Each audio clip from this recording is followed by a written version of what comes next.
tinha passado, que a administração não encontrava a data de sua entrada e que certamente o mantinham ainda isolado por engano.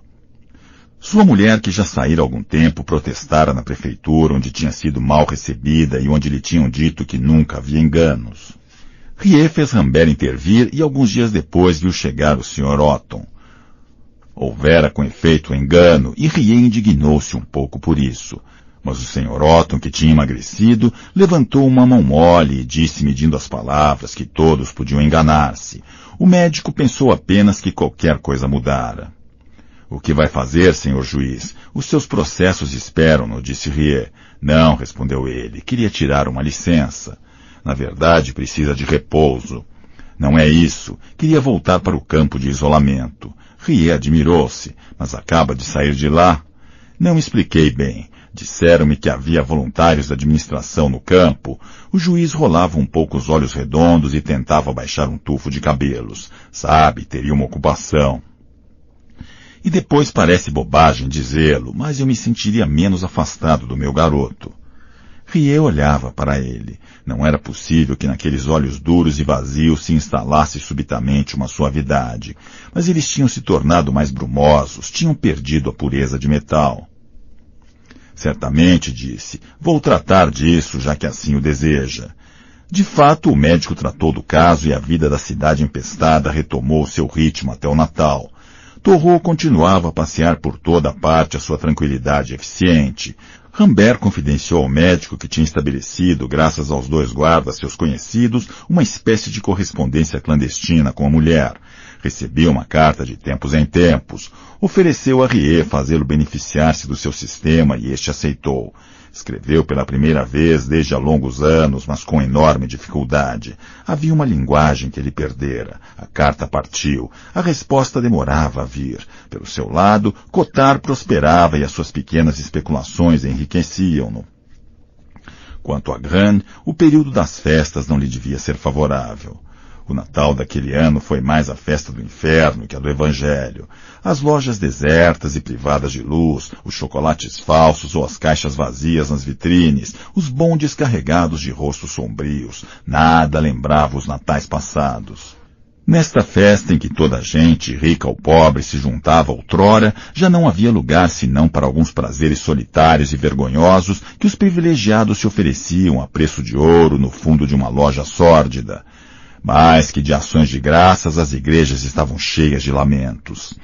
Na cidade lúgubre e gelada, algumas crianças corriam ignorantes ainda do que as ameaçava. Mas ninguém ousava anunciar-lhes o Deus de outrora, carregado de oferendas, velho como o sofrimento humano, mas novo como a jovem esperança. Só havia lugar no coração de todos para uma esperança muito velha e taciturna, a mesma que impede os homens de se entregarem à morte e que não é mais do que uma simples obstinação em viver.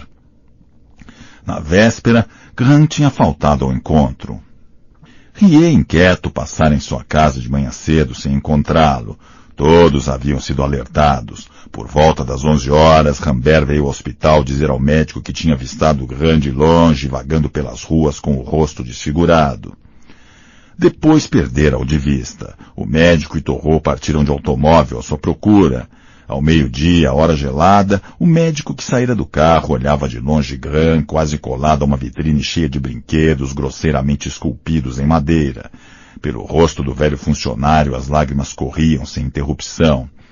E essas lágrimas perturbaram Rie, porque as compreendia e as sentia também na garganta apertada. Ele se lembrou do noivado do infeliz diante de uma loja de Natal e de Jeanne voltada para ele para lhe dizer que estava contente. Do fundo dos anos longínquos, no próprio coração desta loucura, a voz fresca de Jeanne voltava até Grande, disso tinha certeza. Rie sabia o que pensava neste minuto aquele velho que chorava, e achava como ele que este mundo sem amor era como um mundo morto, e que chega sempre a hora em que nos cansamos das prisões, do trabalho e da coragem, para reclamar o rosto de um ser e o coração maravilhoso da ternura. Mas o outro viu pelo vidro. Sem deixar de chorar, voltou-se e encostou-se à vitrine para vê-lo chegar. Ah, doutor, dizia. Rie balançava a cabeça para mostrar aprovação, incapaz de pronunciar uma palavra. Esta tristeza era também sua, e o aperto que sentia no coração nesse momento era a imensa cólera que surge no homem diante da dor que todos os homens compartilham. Sim, Gran, disse. Gostaria de ter tempo para lhe escrever uma carta, para que ela saiba e para que possa ser feliz sem remorsos. Com uma espécie de violência, Rie fez Gran avançar. O outro, quase que se deixando arrastar, continuava a balbuciar pedaços de frases. Isso está durando demais. A gente tem vontade de se entregar. Ah, doutor, eu tenho assim este ar calmo, mas sempre precisei fazer um grande esforço para ser apenas normal. Mas agora até isso é demais. Parou com as pernas e os braços tremendo e com os olhos desvairados. Rie pegou-lhe a mão. Estava ardendo. É preciso voltar para casa. Mas Gran fugiu dele e correu alguns passos, depois parou, abriu os braços e pôs-se a oscilar para frente e para trás. Deu uma volta sobre si mesmo e caiu na calçada gélida com o rosto sujo das lágrimas que continuavam a correr. Os transeuntes olhavam de longe, paravam bruscamente sem ousar prosseguir. Foi necessário que Rie carregasse o velho nos braços. Agora na cama, Gran sufocava. Tinha os pulmões tomados. Rie refletia. O funcionário municipal não tinha família. Para que serviria levá-lo? Ficaria só com Torro, que trataria dele. Gran estava enterrado no fundo do seu travesseiro, com a pele esverdeada e o olhar apagado. Olhava fixamente para um fogo medíocre que Rie acendia na lareira com os restos de um caixote. Isso vai mal, dizia ele, e do fundo dos seus pulmões em chamas saía um crepitar estranho que acompanhava tudo o que dizia. Rie recomendou-lhe que se calasse e disse que ia voltar. O doente esboçou um sorriso estranho e com ele veio-lhe ao rosto uma espécie de ternura. Piscou o olho com esforço. Se escapar dessa é para tirar o chapéu, doutor, mas logo a seguir caiu na prostração. Algumas horas depois, Rie e Torro foram encontrar o doente meio erguido no leito e Rie ficou aterrado ao ler no seu rosto os progressos do mal que o queimava. Mas parecia mais lúcido e, de repente, com uma voz estranhamente cavernosa, pediu que lhe trouxesse o manuscrito que guardara numa gaveta. Torro deu-lhe as folhas que ele estreitou contra o peito, sem olhá-las, para em seguida estendê-las ao médico, convidando-o com um gesto a ler. Era um manuscrito curto, de umas 50 páginas. O médico folheou e compreendeu que todas as páginas traziam apenas a mesma frase, indefinidamente copiada, retocada, enriquecida ou empobrecida. Incessantemente, o mês de maio, a Amazônia e as aleias do bosque confrontavam-se e dispunham-se de maneiras diversas. A obra continha também explicações por vezes demasiado longas e variantes, mas no fim da última página, uma mão aplicada tinha apenas escrito com uma tinta ainda fresca: "Minha querida Jenny, hoje é Natal." Por cima, numa caligrafia cuidada, figurava a última versão da frase. "Leia", disse Gran, e Rie leu. Numa bela manhã de maio, uma esbelta amazona, montada numa suntuosa égua lazã, percorria no meio das flores as azaleias do Bois. "É isso?" perguntou o velho numa voz febril. Rie não levantou os olhos para ele. "Ah", disse o outro agitando-se, "bem sei, bela, bela, não é este o termo certo." Rie pegou-lhe a mão por cima do cobertor. "Deixe, doutor, não terei tempo." O seu peito se erguia penosamente e ele gritou de repente: "Queime-o." O médico hesitou, mas Gran repetiu a ordem com um tom tão terrível e com tal sofrimento na voz que Rie atirou as folhas para o fogo quase apagado. O quarto iluminou-se rapidamente e um calor breve o aqueceu. Quando o médico voltou para junto do doente, este tinha as costas voltadas e quase tocava a parede com o rosto. Torro olhava pela janela como estranho à cena. Depois de ter injetado o soro, Rie disse ao amigo que Gran não passaria daquela noite e Torro ofereceu-se para ficar. O médico aceitou. Toda noite a ideia de que Gran ia morrer o perseguiu. Mas no dia seguinte de manhã, Rie encontrou Gran sentado na cama falando com Torro. A febre desaparecera. Restavam apenas os sinais de um esgotamento geral. "Ah, doutor", disse Gran, "fiz mal, mas vou recomeçar. Lembro-me de tudo, vai ver." "Esperemos", disse Rie a Torro. Mas ao meio-dia nada mudara. À noite, Gran podia considerar-se salvo. Rie não compreendia nada daquela ressurreição. Mais ou menos pela mesma época, contudo, levaram a Rie um doente cujo estado julgou desesperador e que mandou isolar logo que chegou ao hospital. A moça estava em pleno delírio e apresentava todos os sintomas da forma pulmonar da peste. Mas no dia seguinte de manhã a febre baixara. O médico achou que se tratava ainda, como no caso de Gran, da remissão matinal que a experiência o habituara a considerar como um mau sinal. Ao meio-dia, contudo, a febre não tinha subido. À noite aumentou alguns décimos apenas e no dia seguinte pela manhã tinha desaparecido. A moça, embora fraca, respirava livremente no leito. Rie disse a Torrot que ela se salvara contra todas as regras, mas durante a semana, 4 casos semelhantes se apresentaram no serviço do médico. No fim da mesma semana, o velho asmático acolheu o médico e Torrot com todos os sinais de uma grande agitação. Pronto, disse ele, continuam a sair. Quem? Ora, os ratos. Desde o mês de abril não se tinha descoberto nenhum rato morto. Será que vai recomeçar? Perguntou Torrot a Rie. O velho esfregava as mãos. Precisa vê-los correr, é um prazer. Tinha visto 2 ratos vivos entrarem em sua casa pela porta da rua. Alguns vizinhos tinham relatado que também em casa deles os ratos haviam feito a sua reaparição. Nas madeiras dos forros, ouvia-se de novo o rebuliço esquecido há meses. Rie esperou a publicação da estatística geral que ocorria no princípio de cada semana. Revelava um recuo da doença. Pasta 5. Embora esta brusca retirada da doença fosse inesperada, nossos concidadãos não se apressaram em regozijar-se. Os meses que acabavam de passar, ainda que aumentasse o desejo de libertação, ensinaram-lhes a prudência e os habituaram a contarem cada vez menos com o fim próximo da epidemia.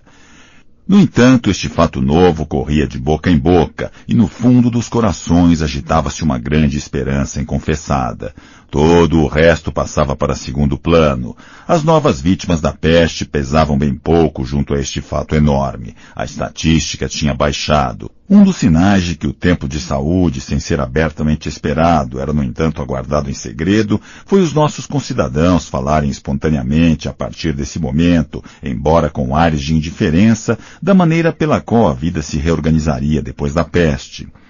Todos estavam de acordo em pensar que as comunidades da vida passada não voltariam de repente e que era mais fácil destruir que reconstruir.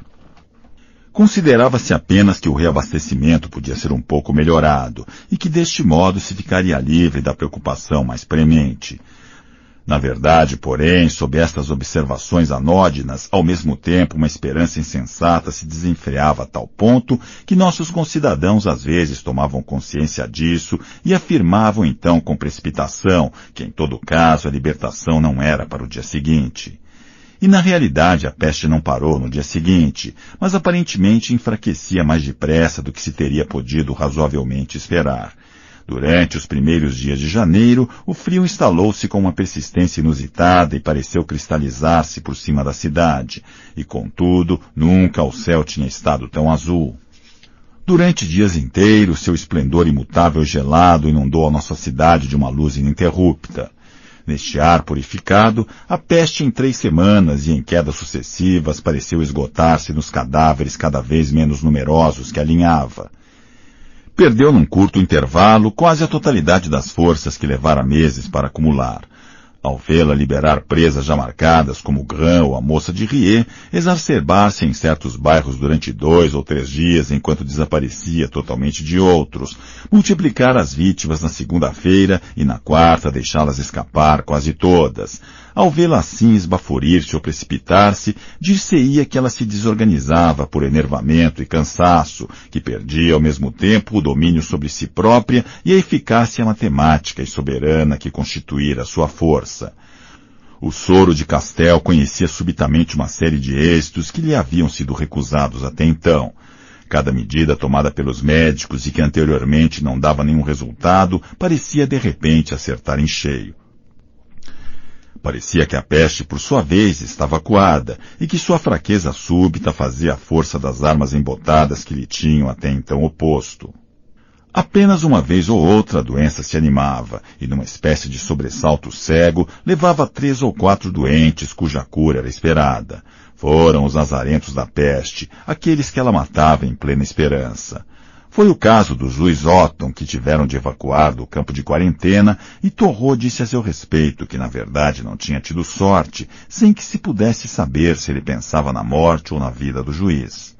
No conjunto, porém, a infecção recuava em toda a linha, e os comunicados da prefeitura, que primeiro tinham feito nascer uma tímida e secreta esperança, acabaram confirmando no espírito do público a convicção de que a vitória estava ganha e que a doença abandonava suas posições.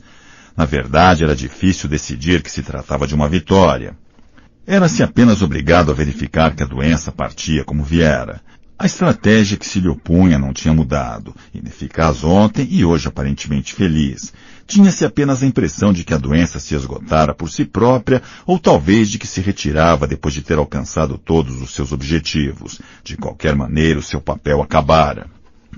Dir-se-ia, apesar de tudo, que nada mudara na cidade. Sempre silenciosas durante o dia, as ruas eram invadidas à noite pela mesma multidão em que dominavam apenas os sobretudos e as echarpes. Os cinemas e os cafés faziam os mesmos negócios. Olhando-se, porém, mais de perto, podia-se ver que os rostos estavam mais distendidos e que às vezes sorriam. E era então a oportunidade de verificar que até o momento ninguém sorria nas ruas. Na realidade, no véu opaco que há meses cercava a cidade, acabava de abrir-se um rasgão, e às segundas-feiras todos podiam verificar pelas notícias do rádio que o rasgão aumentava e enfim seria permitido respirar. Era um alívio inteiramente negativo e que não assumia uma expressão franca. Mas ao passo que anteriormente não se teria descoberto sem uma certa incredulidade que um trem tinha partido, ou que um navio tinha chegado, ou ainda que os automóveis iam de novo ser autorizados a circular, o anúncio destes acontecimentos nos meados de janeiro não teria provocado, pelo contrário, nenhuma surpresa. Era pouco, sem dúvida, mas esta sutil mudança traduzia, na verdade, os enormes progressos realizados pelos nossos concidadãos no caminho da esperança. Pode-se dizer, aliás, que a partir do momento em que a mais ínfima esperança se tornou possível para a população, o reinado efetivo da peste tinha terminado. Nem por isso, durante todo o mês de janeiro, os nossos concidadãos reagiram de maneira menos contraditória. Mas exatamente passaram por alternâncias de excitação e de depressão. Foi assim que se registraram novas tentativas de fuga no justo momento em que as estatísticas eram mais favoráveis. E isso surpreendeu muito as autoridades e os próprios postos de guarda, visto que a maior parte das fugas teve êxito. Mas, na realidade, as pessoas que se evadiam nesses momentos obedeciam a sentimentos naturais. Em alguns, a peste tinha enraizado um ceticismo profundo de que não podiam se liberar. A esperança já não tinha efeito sobre eles. Mesmo quando o tempo da peste tinha passado, continuavam a viver segundo as suas normas.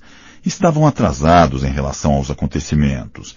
Em outros, pelo contrário, e estes recrutavam-se especialmente entre os que tinham vivido até então separados dos seres que amavam, depois desse longo tempo de clausura e de abatimento, o vento de esperança que se levantava acendera uma febre e uma impaciência que lhes tirava qualquer autodomínio. Invadiu-os uma espécie de pânico ao pensamento de que podiam tão perto do fim morrer, talvez, que não voltariam a ver os que amavam e que estes longos sofrimentos não lhes seriam pagos. Enquanto durante meses, com obscura tenacidade, apesar da prisão e do exílio, tinham perseverado na expectativa, a primeira esperança bastou para destruir o que o medo e o desespero não tinham conseguido abalar. Precipitaram-se como loucos para ultrapassar a peste, incapazes de acompanhar-lhe o passo até o último momento. Ao mesmo tempo, aliás, manifestaram-se sinais espontâneos de otimismo. Foi assim que se registrou uma redução sensível dos preços. Do ponto de vista da economia pura, este movimento não se explicava. As dificuldades continuavam as mesmas, as formalidades da quarentena tinham sido mantidas nas portas e o abastecimento estava longe de ter melhorado.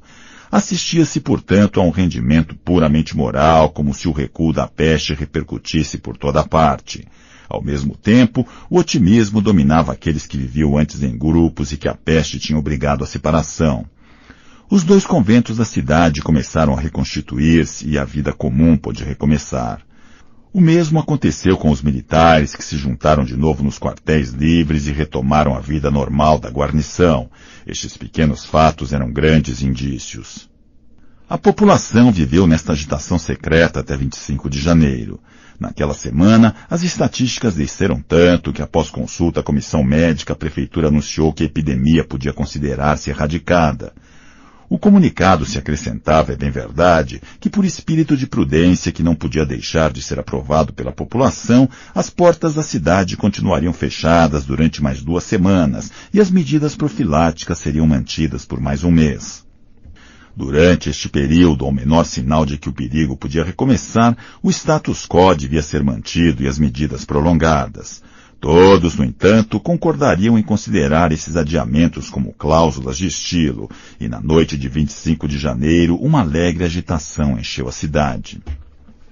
Para se associar à alegria geral, o prefeito deu ordem para que fosse restabelecida a iluminação do tempo de saúde.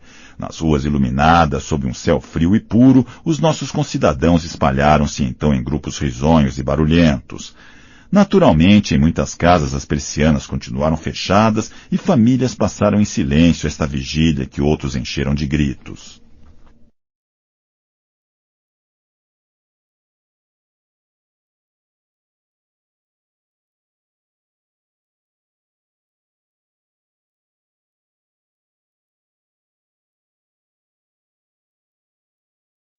No entanto, para muitos desses seres enlutados, o alívio era também profundo, quer pelo fato de o medo de ver arrebatado outros parentes se acalmasse enfim, quer porque o sentimento da sua conservação pessoal deixasse de ficar em alerta.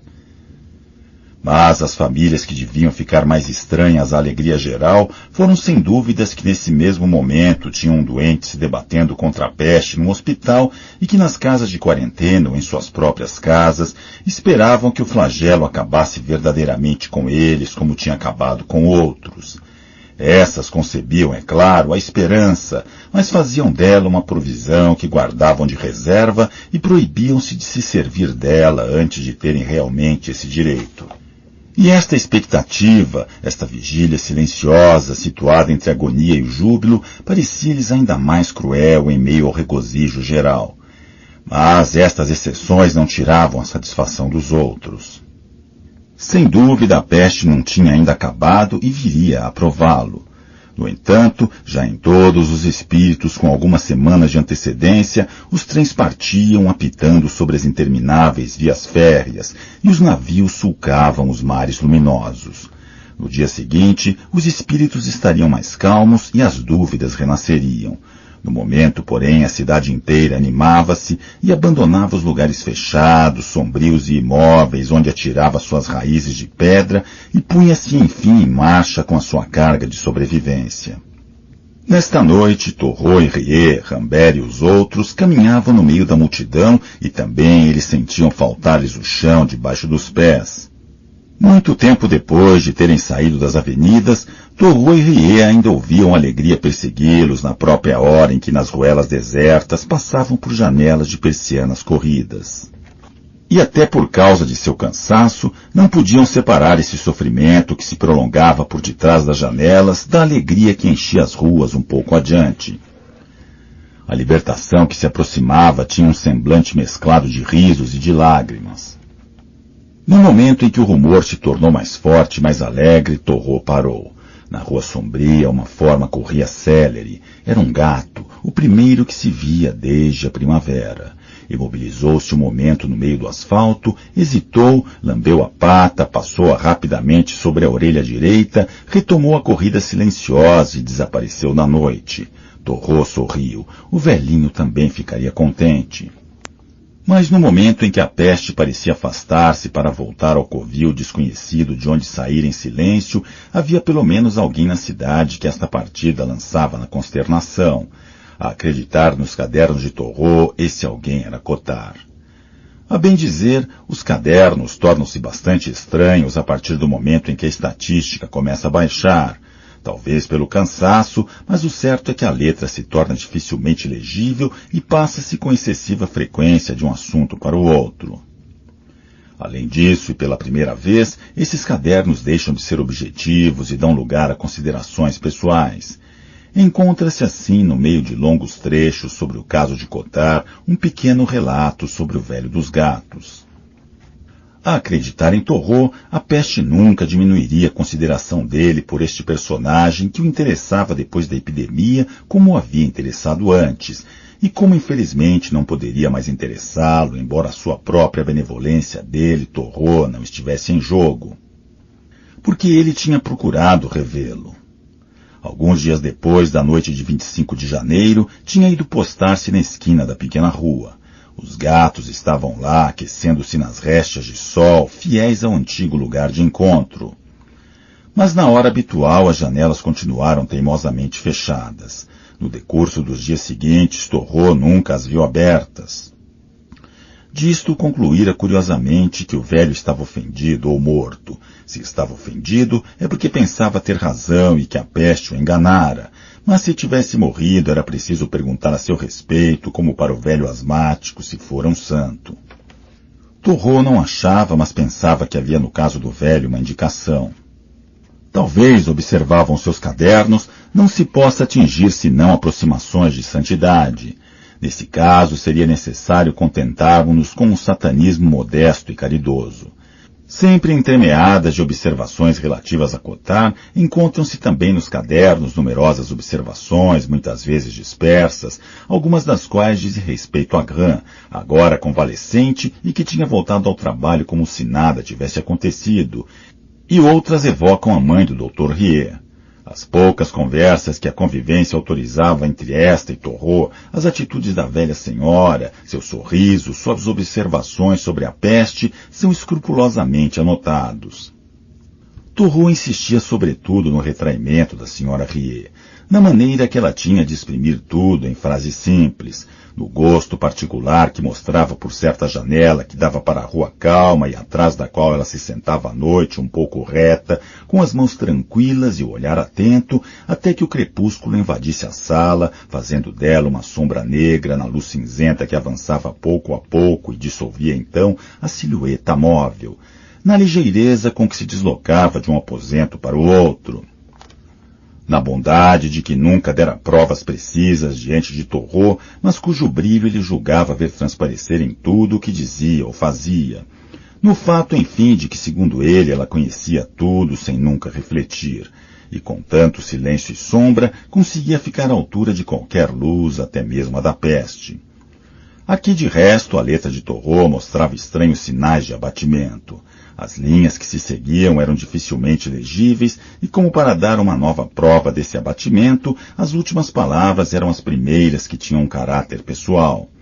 Minha mãe era assim. Eu apreciava nela a mesma reserva e foi a ela que sempre quis juntar-me.